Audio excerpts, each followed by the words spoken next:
வாழ்க வளமுடன். ஓம் நமச்சிவாய. அனைத்து தமிழ் உள்ளங்களுக்கும் வணக்கம். நாம் இந்த பதிவில் பிறக்கப் போகும் அக்டோபர் மாதத்திற்கான உங்கள் ராசிக்கான பலன் என்ன என்பதனை பற்றி விரிவாக காண்போம். பிறக்கப் போகும் இம்மாதத்தில் உங்கள் வாழ்வில் வளமும் நலமும் செல்வ செழிப்பும் பெற்று வாழ்வில் உயரிய நிலையை அடைய எல்லாம் வல்ல எம்பெருமானை வேண்டி விரும்பி கேட்டுக்கொள்கிறேன். இம்மாத கிரகநிலை என எடுத்துக்கொண்டால் ரிஷபராசியில் குரு பகவானும் மிதுன ராசியில் செவ்வாய் பகவானும் உள்ளனர். இம்மாத ஆரம்பத்தில் சந்திர பகவான் சிம்ம ராசியில் தனது பயணத்தை துவக்குகிறார். கன்னி ராசியில் சூரிய பகவான், புதன் பகவான், கேது பகவான் உள்ளனர். துலாம் ராசியில் சுக்கிர பகவானும், கும்ப ராசியில் சனி பகவானும், மீன ராசியில் ராகு பகவானும் சஞ்சாரம் செய்கின்றனர். இம்மாத கிரக பயிற்சி என எடுத்துக்கொண்டால் புதன் பகவான் அக்டோபர் மாதம் 10ஆம் தேதி துலாம் ராசிக்கு பயிற்சியாகின்றார். சுக்கிர பகவான் அக்டோபர் மாதம் 12ஆம் தேதி அன்று விருச்சக ராசிக்கு பயிற்சியாகின்றார். அக்டோபர் மாதம் 17ஆம் தேதி இரவு 7:40 சூரிய பகவான் கன்னி ராசியில் இருந்து துலாம் ராசிக்கு பயிற்சியாகின்றார். செவ்வாய் பகவான் அக்டோபர் மாதம் 20ஆம் தேதி அன்று மிதுன ராசியில் இருந்து கடக ராசிக்கு பயிற்சியாகின்றார். நீச்சஸ்தானத்திற்கு செல்லும் செவ்வாய் பகவானால் மிகப்பெரிய மாற்றம் உண்டாகும். இம்மாத கடைசியில் அக்டோபர் 29ஆம் தேதி புதன் பகவான் துலாம் ராசியில் இருந்து விருச்சக ராசிக்கு பயிற்சியடைகின்றார். இம்மாதத்தில் வரும் விசேஷ நாட்கள் என எடுத்துக்கொண்டால் அக்டோபர் மாதம் 2ஆம் தேதி மகாலய அமாவாசை வருகின்றது. வருடத்திற்கு ஒரு முறை வரக்கூடிய இந்த அமாவாசையில் பித்ருக்கள் மேலோகத்தில் இருந்து பூமிக்கு வந்து நம்மை ஆசீர்வதிக்கக்கூடிய விசேஷமான நாளாகும். அக்டோபர் 3ஆம் தேதி நவராத்திரி விழா ஆரம்பம். அக்டோபர் மாதம் 11ஆம் தேதி ஆயுத பூஜை என்று சொல்லக்கூடிய சரஸ்வதி பூஜை வருகின்றது. அக்டோபர் 12ஆம் தேதி விஜயதசமி, அக்டோபர் 31ஆம் தேதி தீப ஒளி திருநாள். இனி உங்கள் ராசிக்கு இம்மாதம் நடக்க உள்ள சுப மற்றும் அசுப பலன் என்ன என்பதனையும், அசுப பலன் ஏற்படுமாயின் ராசிக்காரர்கள் செய்ய வேண்டிய பரிகாரம் என்ன, வழிபட வேண்டிய தெய்வம் யார் என்பதனை பற்றி விரிவாக காண்போம். எந்த சூழ்நிலையிலும் தடைகளை தகர்த்தெறிந்து தனது காரியங்களை செய்து கொள்ளும் சிம்ம ராசி அன்பர்களே, இந்த மாதம் பணவரத்து அதிகரிக்கும். மனதில் உற்சாகம் பிறக்கும். தடைப்பட்ட காரியங்களில் தடைகள் நீங்கி சாதகமான பலன் தரும். எதிலும் தயக்கம் காட்ட மாட்டீர்கள். நீண்ட நாட்களாக தடைப்பட்ட காரியங்கள் வேகம் எடுக்கும். கண்மூடித்தனமாக எதிலும் ஈடுபடாமல் யோசித்து செய்வது நன்மையை தரும். எந்த ஒரு விஷயத்தையும் தக்க ஆலோசனையுடன் செய்வது நன்மையை தரும். தொழில் வியாபாரம் தொய்வு நீங்கி சூடுபிடிக்கும். வாடிக்கையாளர்களின் வரவு கண்டு மகிழ்ச்சி அடைவீர்கள். நிதி பிரச்சனை நீங்கும். உத்தியோகத்தில் இருப்பவர்கள் எதையும் குழப்பத்துடனேயே செய்ய நேரிடும். சக ஊழியர்களிடம் நிதானத்தை கடைபிடிப்பது நல்லது. குடும்பத்தில் இருந்த சிக்கல்கள் நீங்கி நிம்மதியும் சந்தோஷமும் உண்டாகும். கணவன் மனைவிக்கு இடையே அன்பு அதிகரிக்கும். பிள்ளைகளின் செயல்கள் சந்தோஷத்தை தரும். பயணங்கள் செல்லும் போது மட்டும் கவனம் தேவை. உடன் பிறந்தவர்களிடம் கருத்து வேற்றுமை உண்டாகலாம். பெண்களை பொறுத்தவரை எதிலும் தயக்கம் காட்டாமல் துணிச்சலாக காரியங்களை செய்து முடிப்பீர்கள். கலைத்துறையினருக்கு மனதில் துணிச்சல் ஏற்படும். கடன்கள் கட்டுக்குள் இருக்கும். முக்கியமான வேலைகளில் தாமதம் உண்டாகும். வீண் பிரச்சனைகளை கண்டால் ஒதுங்கி சென்று விடுவது நல்லது. முன்னேற்றம் காண கூடுதலாக உழைக்க வேண்டியிருக்கும். எதிர்பார்த்த உதவிகள் கிடைக்கும். அரசியல் துறையினரை பொறுத்தவரை எதிர்பார்த்த சில தகவல்கள் தாமதமாக வந்து சேரும். உடன் இருப்பவர்களிடம் கவனமாக பேசுவது நல்லது.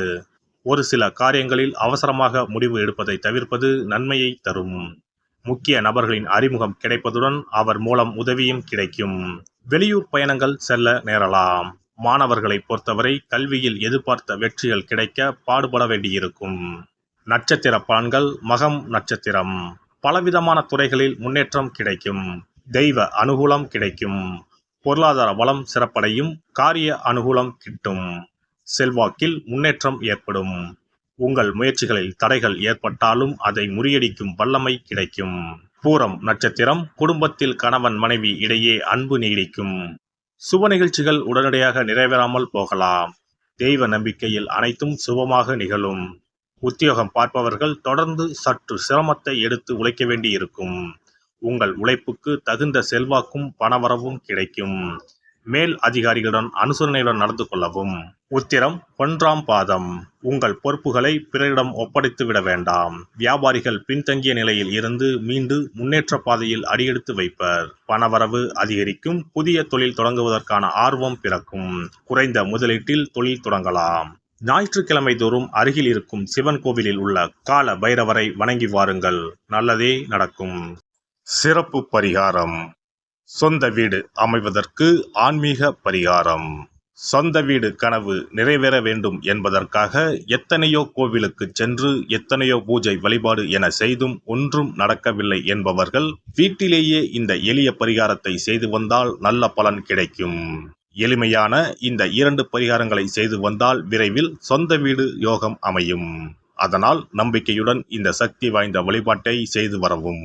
எவ்வளவுதான் சொத்து பணம் இருந்தாலும் நமக்கென்று ஒரு வீடு இல்லை என்றால் அது மனக்குறையாகவே இருக்கும்.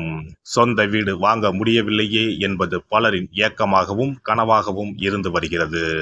சொந்த வீடு வாங்க வேண்டும், வாங்கிய இடத்தில் விரைவில் வீடு கட்ட வேண்டும், ஏற்கனவே துவங்கியிருந்த வீட்டின் பணிகளை பணப்பற்றாக்குறையால் கட்டி முடிக்க முடியவில்லையே என்ற கவலையில் இருப்பவர்கள் ஏராளம். இப்படிப்பட்டவர்கள் வீட்டிலேயே எளிமையான 2 பரிகாரங்களை தொடர்ந்து செய்து வந்தாலே போதும். சொந்த வீடு வாங்க வேண்டும் என்று நினைப்பவர்கள், அதற்கான முயற்சியில் ஈடுபட்டிருப்பவர்கள் ஒரு சிறிய அகல் விளக்கில் விளக்கெண்ணெய் ஊற்றி தீபம் ஏற்ற வேண்டும். மகா விஷ்ணுவின் அவதாரங்களில் ஒன்றான வாமனரை மனதில் நினைத்து சொந்த வீடு அமைய வேண்டும் என்று பிரார்த்தனை செய்து கொண்டு மாதந்தோறும் வரும் திருவோண நட்சத்திரத்தன்று வீட்டின் அக்னி மூலையான தென்மேற்கு மூலையில் இந்த விளக்கை ஏற்றி வைக்க வேண்டும். அக்னி திசை என்பது மண்ணுக்குரிய திசையாகும். அதாவது அங்காரகன் எனப்படும் செவ்வாய் பகவானுக்கு உரிய திசை இதுவாகும். 3 அடி மண் கேட்டு 3 உலகையும் அளந்தவர் வாமனன்.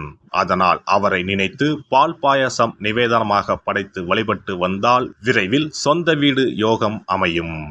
மற்றொரு பரிகாரமாக வீட்டில் பயன்படுத்தும் காமாட்சி விளக்கு அல்லது கஜலட்சுமி விளக்கு அல்லது வழக்கமாக பயன்படுத்தும் ஏதாவது ஒரு விளக்கை எடுத்துக்கொள்ளுங்கள். விளக்கை சுத்தம் செய்து மஞ்சள் குங்குமம் வைத்து வாசனை மிகுந்த வெள்ளை நிற பூக்கள் சாற்றுங்கள்.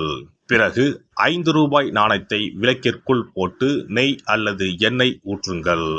ஒரு சிறிய தட்டின் மத்தியில் மஞ்சள் குங்கும பொட்டு வைத்து அதன் மீது 5 ரூபாய் நாணயத்தை வைத்து நாம் ஏற்கனவே தயார் செய்த விளக்கை இதில் வைத்து விளக்கினை ஏற்ற வேண்டும். தினமும் காலையில் 6 மணி முதல் 7 மணிக்குள் இந்த விளக்கை ஏற்றி வந்தால் விரைவில் வீடு கட்டுவீர்கள். 5 ரூபாய் நாணயம் என்பது குபேரனுக்கு உரியதாகும். இதை விளக்கில் போட்டு ஏற்றுவதால் வீடு கட்டுவதற்கான அல்லது வீடு வாங்குவதற்கான பணம் ஏதாவது ஒரு வழியில் உங்களுக்கு கிடைக்கும். காலை 6 மணி முதல் 7 மணி வரையிலான நேரம் என்பது ஞாயிற்றுக்கிழமையில் சூரியன், திங்கள் கிழமையில் சந்திரன், செவ்வாய்க்கிழமையில் செவ்வாய், புதன்கிழமையில் புதன், வியாழக்கிழமையில் குரு, வெள்ளிக்கிழமையில் சுக்கிரன், சனிக்கிழமையில் சனி என நவக்கிரகங்களில் பாவ கிரகங்களான ராகு கேதுவை தவிர்த்து மற்ற 7 கிரகங்களையும் குறிக்கும் ஹோரை நேரமாகும். இந்த நேரத்தில் விளக்கு ஏற்றுவதால் நவக்கிரகங்களின் அருள் கிடைத்து பூமி யோகம் உண்டாகும். எந்த ஒரு பரிகாரம் என்றாலும் மனதில் முழு நம்பிக்கையோடும் இறைவனை உறுதியாக வேண்டி வழிபாடு செய்தால் மட்டுமே பலன் தரும்.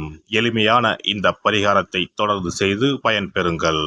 எல்லாம் வல்ல இறையருளால் நீங்களும் உங்கள் அன்பு குடும்பமும் உடல் நலம், நீலாயுள், நிறை செல்வம், உயர் புகழ், மெய்ஞானம் ஓங்கி வாழ்க வளமுடன். இந்த வீடியோ பதிவு உங்களுக்கு பிடித்திருந்தால் லைக் பண்ணுங்க, கமெண்ட் பண்ணுங்க, ஷேர் பண்ணுங்க, மறக்காம சப்ஸ்கிரைப் பண்ணுங்க, பக்கத்துல இருக்கிற பெல் பட்டனை கிளிக் பண்ணுங்க. நன்றி, வணக்கம். ஓம் நமச்சிவாய. சிவாய நம.